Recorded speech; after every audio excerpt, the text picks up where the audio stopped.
आप डॉक्टर मोहित मसार के क्या लगता है? मैं डॉक्टर मोहित का अंकल हूँ। और आपको कैसे पता चला था, कब पता चला था कि डॉक्टर मोहित मसार हैं जो शादी में गया था और वापस नहीं लौट पाया था? मुझे 15 तारीख की शाम को पता चला कि ये 15 तारीख को वहाँ पर गया है शादी में यूँ। तो हम तो आश्वस्त थे, क्योंकि छोटी भतीजी ने बताया था कि वो शादी में गया है, मतलब नौतरे में, तो वहाँ से 16 तारीख को बारात में भी जा कर के न वापस आएगा। 16 को वापस आएगा, हुँ, ऐसी हमें छोटी इनकी जो बड़ी वाली बहन थी, हुँ, प्रेमलता, जो मेरी भतीजी है, हुँ। उससे ऐसी सूचना मिली थी। फिर इसके बाद? इसके बाद में 17 तारीख को भी हमें कोई वापस सूचना मिली नहीं। शाम को 16 की शाम तक हमने जब कॉल किया उसको, तो उसका मोबाइल स्विच ऑफ आ रहा था। तो हमने सोचा कि बारात में गए तो हो सकता चार्ज नहीं हुआ हो, तो उसकी वजह से बात नहीं हो पा रही है, स्विच ऑफ आ रहा है। तो चार्ज कर लेगा, कहीं आराम कर रहा होगा, चार्ज करने के बाद में बात होगी, ऐसा सोचकर हम थोड़ा सा फिर और ट्राई करते रहे। लेकिन 17 तारीख को सुबह उठने के बाद भी हमने जब कॉल किए, तो किसी का भी कॉल उसको लग नहीं रहा था और स्विच ऑफ ही आ रहा था लगातार। फिर अन्य दोस्त जो डॉक्टर थे उनके, उनसे संपर्क किया हमने। उनसे संपर्क करने पर उनका यही कहना था कि मोहित, हमने 15 तारीख की रात को 11:30 12 के बीच में ही नौतरे कार्यक्रम में देखा था। इसके बाद में हमने नहीं देखा, वो किधर गया, कहाँ सोया, हमें मालूम नहीं। और प्रत्येक को पूछने पर हमें यही जवाब मिला, और समय भी 11 12 के बीच में ही बताया गया सभी के द्वारा। कोई भी किसी भी दिशा में इस तरफ एक कदम बढ़ा या उस तरफ बढ़ा, ये किसी ने भी नहीं बोला था। खाली देखा है नौतरे कार्यक्रम में, और वो भी 11 और 12 के बीच में देखा। यही हमें सूचना मिलती रही प्रत्येक डॉक्टर या प्रत्येक उसके दोस्त से। फिर हमने 18 17 तारीख को विचार किया कि कहीं पता नहीं चल रहा है, तो हम कम से कम शाम को इसकी जाके ने हमें पुलिस थाने में गुमशुदगी की रिपोर्ट दर्ज करनी चाहिए। तो ऐसा सोचकर हम हमारे परिवार से, परिजन हमारे शिक्षक परिवार से हैं जो साथी, वो सब मिल करके गए कसारवड़ी थाने में, जो कि हमारा थाना कसारवड़ी लगता है। वहाँ पर जाने कर पर ये सूचना देने पर उन्होंने हमें बताया कि वो वहाँ बड़ौदिया से गया है शादी में, पीपल खुड के लिए। तो बड़ौदिया का जो क्षेत्र पड़ता है, थाना क्षेत्र, वो कलिंजरा में आता है। तो कलिंजरा जाकर आप गुमशुदगी की रिपोर्ट दर्ज करवाइए। तो हम वहाँ पर रात को 10 बजे पहुँचते हैं। वहाँ पर जाने के बाद में हमें थाना अधिकारी जी तो अपनी सीट पर नहीं मिले थे, लेकिन जो कांस्टेबल थे, उन्होंने सर से दूरभाष से बात करी, तो उन्होंने बताया कि आप अभी रिपोर्ट रख लीजिए और सुबह उन्हें आने के लिए बोल दीजिए। तो हम वापस घर आ गए, और सुबह 9 बजे 18 तारीख को हम यहाँ से निकले। वहाँ पर पहुँचे थाने में, तो उन्होंने हमें यह बताया कि आप पीपल खुंड थाने में जाकर, क्योंकि वहाँ पर ये घटना घटित हुई है, यानी कि वहाँ कार्यक्रम में गया था, तो आप वहाँ पर जाकर के पीपल खुर्द थाने में गुमशुदगी की रिपोर्ट दर्ज करवाइए। तो हम वहाँ से ही निकल गए। वहाँ पर जाने के बाद में करीब हम 1:30 2 बजे के करीब पहुँचे, और वहाँ रिपोर्ट गुमशुदगी की दर्ज करवाई। करने के बाद में हमें थाना अधिकारी और उनका जाब्ते सहित हम 2 व्यक्तियों को मौके पर ले जाते हैं बोरी गांव में, जहां पर ये कार्यक्रम नौतरे का था। उनका दोस्त जो डॉक्टर सेवालाल, उनके मकान पर गए। वहां पर पूछताछ की। थाना अधिकारी द्वारा पूछने पर उन्होंने जो कार्यक्रम कहाँ कहाँ पर क्या आयोजित किया गया था, पार्टी कार्यक्रम कहाँ पर था, भोजन व्यवस्था कहाँ पर थी, ये सारी देखने के बाद में उनसे पूछताछ की। तो पूछताछ करने पर उन्होंने भी यही बताया कि जो मेरे यहाँ पर कार्यक्रम में डॉक्टर दोस्त आए थे, उन उन्होंने भी मुझे भी कॉल किया है, लेकिन सभी मैं तो शादी में अपने, मेरा खुद का कार्यक्रम था तो मेरी सीट पे था, लेकिन मेरे अन्य दोस्तों ने बताया कि 11 और 12 के बीच में वो निश्चित यहाँ पर था और मुझसे भी मिला था। ये दूल्हे का भी कहना था। तो इसके बाद में किसी ने नहीं देखा, ये मुझे भी सूचना मिली है, इस तरह से इन्होंने बताया। साथ में जहाँ पर पार्टी कार्यक्रम था, जो कि एक कांस्टेबल है, कैलाश नीनामा करके, उनके घर के पास में थी पार्टी। वो लोकेशन थोड़ा दूर से दिखाने के बाद में थानाधिकारी साहब ने कहा कि चलो अब अपन ने ये लोकेशन का घर का वगैरह देख लिया, लेकिन आगे और मतलब वहाँ से उस आसपास के परिसर को थोड़ा देख ले, अपन आए हैं, तो इस तरह की उन्होंने आवश्यकता महसूस शायद नहीं की और हमें बोला कि चलो अपन अब थाने जाके जो भी ये आगे की कार्रवाई कर लेते हैं। यूँ करके हमें ले गए। अच्छा, जहाँ पर पार्टी हो रही थी वहाँ पर आपको पुलिस लेके नहीं गई वहाँ पर? नहीं, पार्टी का जो उनका बैठक व्यवस्था थी वहाँ तक हमें नहीं ले गए। अच्छा, हमें क्या दूर बोला? से ही इशारा करके उन्होंने बोला कि वहाँ पर, वहाँ वाले लोगों ने बताया कि उस जगह पे, यानी कि कैलाश के मकान के पास में ये पार्टी आयोजित की गई थी। तो दूर से थोड़ा इशारा करके बताया, तो वहीं से ले करके ने निकल आए। और साहब का, थानाधिकारी साहब का ये कहना था कि अब आगे अपने को क्या देखना है, अब चलते हैं अपन थाने पे जाके दूसरी अन्य कार्यवाही कर लेते हैं। यूँ करके हमें वहीं से वापस ले आए। अच्छा, इसके बाद क्या हुआ? इसके बाद में एक वहाँ पर जो बात उठी थी कि बीड़ी को लेकर के इनके विवाद हुआ था, ऐसा वहाँ पर बताया गया। तो वो किसके साथ में हुआ, ये वेरीफाई करने के लिए डॉक्टर साहब से जब थानाधिकारी ने पूछा, तो उन्होंने बोला कि वो एक दूसरे डॉक्टर साहब हैं, खमेरा के पास वाल से, तो रामलाल, डॉक्टर रामलाल, उनकी जानकारी में है, क्योंकि उस विवाद को उन्होंने ख़त्म किया था। ऐसा बोला, तो वो कौन था, किसके साथ में विवाद हुआ था, ये थोड़ी जानकारी चाहिए थी। तो फिर उनसे जब दूरभाष से बात की, तो उन्होंने बताया कि मैं 3 व्यक्ति थे ऐसे, जो बीड़ी को लेकर के विवाद हुआ था। उनमें से एक बच्चे को मैं पहचान सकता हूँ, बाकी 2 को मैं पहचान नहीं सकता हूँ। तो अब आप कैसे पहचान सकते हो? या तो वीडियोग्राफी देखें। तो वीडियोग्राफी देखने पर आप उसको पहचान सकते हो। तो हाँ, मैं एक को पहचान सकता हूँ। तब हमने फिर वहाँ खमेरा गए, उन्हें वीडियोग्राफर को भी बुलाया, डॉक्टर रामलाल जी को भी बुलाया वहाँ पर। और बुलाने के बाद में वो वीडियो जब पूरी रील खोल के देखी, तो उसमें उस लड़के का, जो नीलेश नाम का लड़का बड़े बालों वाला था, उसको उन्होंने पहचान करके बताया कि ये लड़का उस विवाद में था, बीड़ी के विवाद में। तो फिर उसका फ़ोटो लेकर के पुलिस अपनी जगह पे चली जाती है, थाने पे। और हम भी गए वहाँ पर थाने पे, और उस फ़ोटो के आधार से उस बच्चे को रात को शायद इन्होंने डिटेन किया, ऐसा हमें सुबह पता चला था। तो वो करने के बाद में हमें पुलिस ने ये कहकर भेजा कि वहाँ बोरी गांव वालों को भी कहा, जो डॉक्टर सेवालाल है उनके परिजनों को भी, कि आप भी अपनी तरफ से अपने गांव से तैयार रखना कुछ जवान लड़के, और मच्छारा साथ वाले भी वहाँ पर कुछ लड़के लेकर के आएंगे। अपन आसपास का जो एरिया है जंगल का, वो पूरा छान मारेंगे। साथ में कहीं कुएं बावड़ी भी है, बुना बिना मुंडेर के भी कुएं हैं, तो अपन उनको भी थोड़ा सा देख लेंगे। हाँ, इस तरह से कह करके और हमें घर जाने के लिए बोला। हम शाम को घर आ गए, और वहाँ पर एक व्यक्ति जो लक्ष्मण नीनामा करके है, उन्होंने हमें स्पेशली इस बात की शंका जाहिर की थी कि गांव में हमें डर तो इस बात का है कि पास में जंगल भी है, हो सकता है उधर निकल जाए तो पैंथर्स भी हैं, शेर भी है, तो वो भी हमला कर सकते हैं। साथ में गांव में बिना मुंडेर के कुएं हैं, तो उसमें भी कहीं गिर सकता है। इन बातों का हमें ज़रूर डर सता रहा है। ये आशंका लक्ष्मण ने व्यक्त की थी। और बाद में जब 19 तारीख को हम वापस घर आ जाते हैं, 19 तारीख को हम सुबह जल्दी तैयार होकर वापस निकलते हैं, हमारे यहाँ से 20-25 लड़के लेकर के।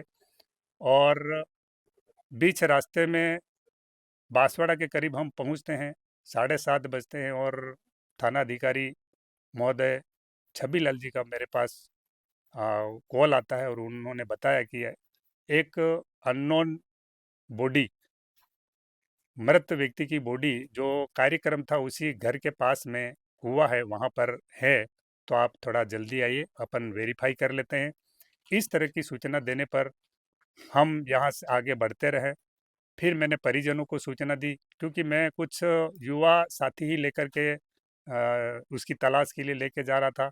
अब मेरे बूढ़े बुजुर्ग जो मेरे परिजन थे वो घर पे ही थे, उनको सूचना दी, तो वो भी फिर पीछे से आए। हम करीब वहाँ पर मौके पे 1:30 बजे पहुँचते हैं।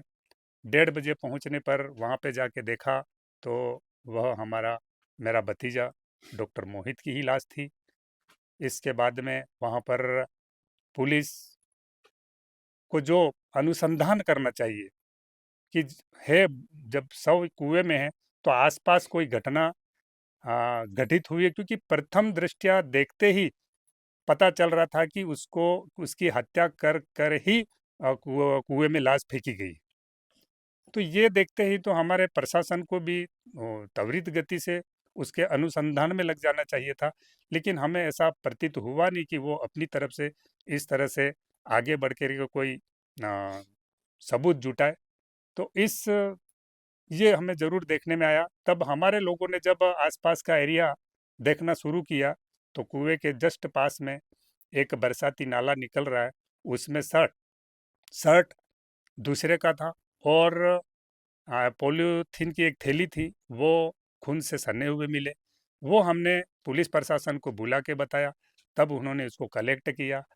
इसी रूप में हम उसी दिशा में जब आगे बढ़ते गए तो एक तारबंदी की बागड़ थी, उसको तोड़ करके आगे कोई निकला हुआ था या तोड़ी हुई थी, वहाँ से हम आगे बढ़े तो उसमें जाके खेत में देखा तो बीचों बीच खेत में एक डॉक्टर मोहित का एक जूता वहाँ पर मिला।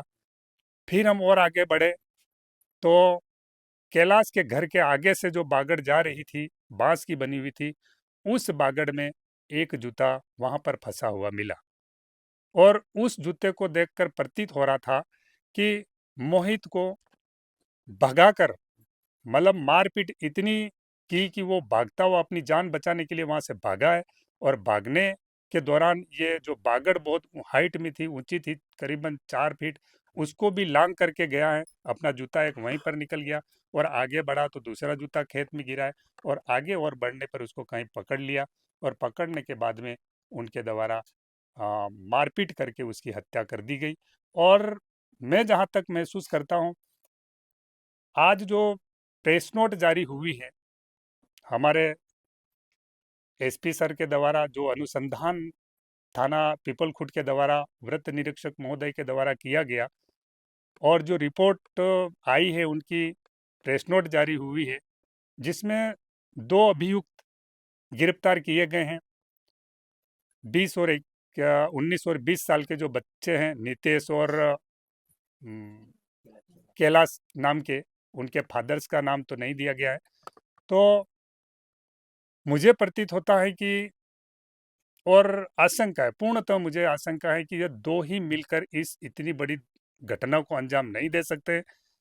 वो ग्रुप और उसमें ज़्यादा लोग हो सकते हैं इस घटना को अंजाम देने के लिए, और ये बच्चे अपने विवेक से इस लाश को कुएं में जो वापस ऐसा घटना घटित होने के बाद में या घटना करने के बाद में डाल सकते, इतना इनके पास में विवेक या वह धैर्य नहीं हो सकता है। इस बात को मैं पूर्णतः मानता हूं, और इसमें अन्य अनुभवी लोगों ने इस लाश को ठिकाने लगाने में और जो सबूत है उन्हें नष्ट करने में उनका हाथ रहा है, जिन्हें पुलिस प्रशासन या प्रशासन अपने सामने लाना नहीं चाह रही है, ऐसा हमें प्रतीत हो रहा है। तो आपको हम आपको ऐसा कैसे लगता है कि 2 ही जने हैं जो कुएँ में लाश फेंक नहीं सकता है? 2 जने इसलिए हमें लगता है कि कुएं में लाश नहीं फेंक सकते हैं, क्योंकि जिस तरफ कुएं के चारों तरफ कुएं का जो मटेरियल निकला हुआ था खुदाई के दौरान, वो मटेरियल इतनी ऊंचाई पे, हाइट पे डाला हुआ है कि 2 ही बच्चे उठा करके एक मृत लाश को ले जा करके डाल नहीं सकते हैं, क्योंकि उतनी उसकी ऊंचाई ही उतनी है। और दूसरी तरफ जाके घर तरफ से डाले तो थोड़ा सा जगह जो खुली है, तो उस तरफ तो उनका मकान है, और उन बच्चों की इतनी हिम्मत नहीं है कि वो उस तरफ जा करके उस लाश को कुएं में फेंक सके। तो बिल्कुल मुझे ये प्रतीत होता है कि ये इसमें और भी लोग सम्मिलित हैं। एक दो लोगों द्वारा ये नहीं किया गया है। ये मेरे जो अनुसंधान है या मेरा जो अनुमान है, उससे मैं आश्वस्त हूँ इस तरह से। अब पुलिस प्रशासन से, सरकार से क्या माँग है आपकी? मेरा प्रशासन से, क्योंकि प्रशासन को हमने पहले दिन से ही बहुत ही सहयोग किया है, क्योंकि आए दिन ये घटनाएं घट रही है और आप प्रशासन जिला बांसवाड़ा के, प्रतापगढ़ के सभी देख रहे हो कि जो भी घटनाएं घटित हुई है उसके पीछे बहुत बड़ी बड़ी घटनाएं घटी है, क्योंकि उनका बदला लेने के लिए या प्रेशर डालने के लिए बहुत बड़ी बड़ी घटनाएं आगजनी की भी हो गई है, दूसरी हत्याएं भी हुई है और धरने प्रदर्शन हुए। हमने लीगली उनको सपोर्ट किया, प्रशासन को पूरी तरह से, क्योंकि हमारे गांव का एक रिकॉर्ड है मचारा साथ गांव का, यहाँ से हमारा कोई पुलिस केस आज तक नहीं हुआ है। हमारी इस गांव से कभी एफआईआर दर्ज नहीं हुई। हमारे गांव में इतने शिक्षा का जो प्रचार प्रसार है और इतने सरकारी कर्मचारी हैं जो बांसवाड़ा जिले में किसी भी गांव में नहीं होंगे। इतने प्रबुद्ध जन होने की वजह से हम बिल्कुल कानूनी रूप से उसी प्रक्रिया से गुजरते हुए कोई भी कार्य करते हैं। तो उसी को परिप्रेक्ष्य में ध्यान रखते हुए हमने कोई भी ऐसा कानून हाथ में लेने वाला कदम नहीं उठाया। प्रशासन को हमने बराबर साथ दिया और इन्वेस्टिगेशन में अधिक से अधिक हमारी सूचनाओं के तहत ही प्रशासन ने भी इन्वेस्टिगेशन किया है। लेकिन फिर भी हम आश्वस्त नहीं हैं कि ये इन्वेस्टिगेशन करके उन्होंने जो लुकआउट दिया है वो पूर्णतः सत्य है। हो सकता है ये सत्य, बच्चे जो इसमें इन्वॉल्व हो सकते हैं, लेकिन इसके साथ में अन्य लोग इन्वॉल्व होंगे, तभी इस बड़ी घटना को अंजाम दिया गया। इसलिए मैं प्रशासन से मांग करता हूं कि जिस रूप में हमने उनको सहयोग किया उसी ईमानदारी के साथ में और निष्पक्ष रूप से इस जांच को आगे बढ़ाते हुए, जैसे उन्होंने बोला भी है कि उनकी प्रेस नोट में दिया गया है कि इन दोनों को रिमांड पर लेकर के हम आगे का अनुसंधान जारी रखेंगे, तो निश्चित ही आपसे अपेक्षा है और हम पूरा भरोसा भी करते हैं कि आप आगे की कार्रवाई के लिए निष्पक्ष अनुसंधान करते हुए इन जो इस हत्या में जो भी लोग सम्मिलित थे उन्हें, अन्य जो भी और भी लोग हैं, मेरे जो पूर्णतः आशंका है कि अन्य और भी लोग सम्मिलित हैं, उन्हें भी गिरफ्तार करके कड़ी से कड़ी कार्रवाई करने का मैं निवेदन करता हूं, ताकि आगे से आगे कोई भी ऐसी घटना करने या ऐसा कार्य करने से पहले 100 बार सोच ले कि उसका नतीजा क्या होगा।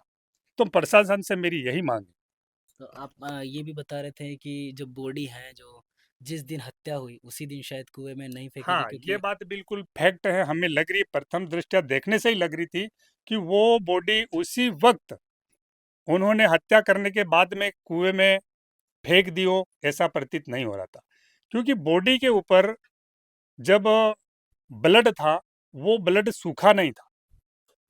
जब बॉडी जो बाहर हिस्से में थी, पानी से बाहर थी, उसके ऊपर ब्लड वैसा का वैसा जमा हुआ था और वो त्वचा भी वैसी ही थी।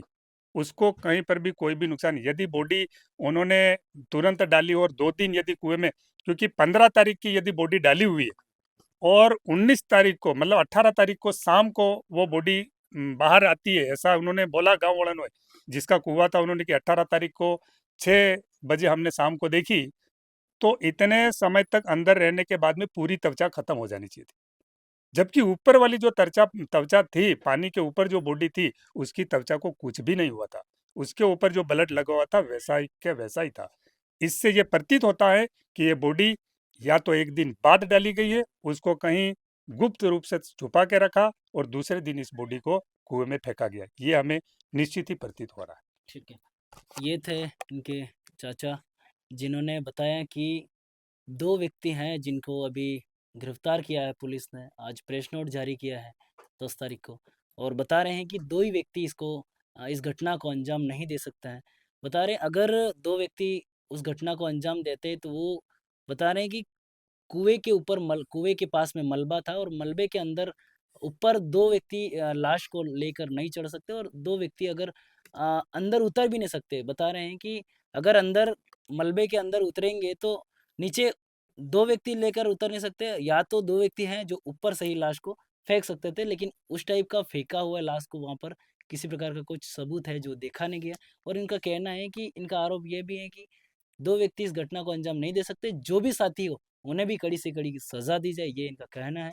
और इस वीडियो को ज़्यादा से ज़्यादा शेयर करें। हो सकता है आपके एक शेयर से इन लोगों को इंसाफ मिल सके, क्योंकि आदिवासी इलाके से अगर कोई डॉक्टर बनता है तो घर की ही नहीं बल्कि पूरे समाज को उम्मीद हो जाती है कि ये लड़का अब हमारे लिए भी सेवा कर सकता है।